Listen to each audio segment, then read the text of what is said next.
বিপর্যস্ত ওয়েদার, মৃত্যুর সংখ্যা বারবার বেড়ে চলেছে ক্রমেই এবং এই নিয়ে এবার সাহায্যের হাত বাড়িয়ে দিলেন মমতা বন্দ্যোপাধ্যায়।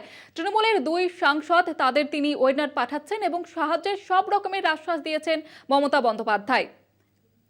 ওয়েনারে বেড়েই চলেছে মৃতের সংখ্যা। দুর্যোগ পীড়িতদের এবার মমতা বন্দ্যোপাধ্যায় তিনি সাহায্যের আশ্বাস দিয়েছেন, পাশে দাঁড়িয়েছেন। দুই সাংসদকে ওয়েনার পাঠাচ্ছেন মমতা বন্দ্যোপাধ্যায়, সব রকমের সাহায্যের আশ্বাসও দিয়েছেন মমতা বন্দ্যোপাধ্যায়। সাকেত গোখলে এবং সুস্মিতা দেবকে ওয়েনার পাঠাচ্ছেন মমতা বন্দ্যোপাধ্যায়। আমাদের বিশেষ প্রতিনিধি দেবজ্যোতি ঘোষ রয়েছেন টেলিফোন লাইনে। দেবজ্যোতি, মমতা বন্দ্যোপাধ্যায় এবার সাহায্যের হাত বাড়িয়ে দিলেন ওয়েনারের দুর্যোগ পীড়িতদের মানুষদের পাশে। এবার কি বলবে, বিষয়ে কি জানা যাচ্ছে? আর দেখো, ইতিমধ্যে তৃণমূল কংগ্রেসের পক্ষ থেকে দুই সাংসদের একটি টিম তারা কিন্তু ওয়ার্নারে যাবেন। যেভাবে ভূমিধসে বহু মানুষের মৃত্যু হয়েছে, তাদের পাশে দাঁড়ানোর জন্যই কিন্তু তৃণমূল কংগ্রেসের দুই সাংসদ রাজ্যসভার সাকেত গোখলে এবং সুস্মিতা দেব তারা যাচ্ছেন।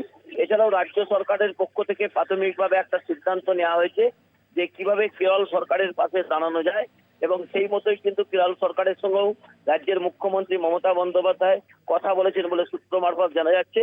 সেই জায়গা থেকে অত্যন্ত গুরুত্বপূর্ণ, যত দিন যাচ্ছে ততই মৃতের সংখ্যা বাড়ছে, এবং সেখানে সমবেদনা যেমন রাজ্যের মুখ্যমন্ত্রী জানিয়েছেন, তেমনি দলীয়ভাবে দুই সাংসদকে তিনি পাঠাচ্ছেন ওয়ার্নারে, এবং সেখানের পীড়িত মানুষদের পাশে দাঁড়ানোর জন্যই এই বার্তা তৃণমূল কংগ্রেসের পক্ষ থেকে বলে জানা যাচ্ছে। বেশ, ধন্যবাদ জানাবো দেবজ্যোতি। আমাদের সঙ্গে ছিলেন আমাদের বিশেষ প্রতিনিধি দেবজ্যোতি ঘোষ।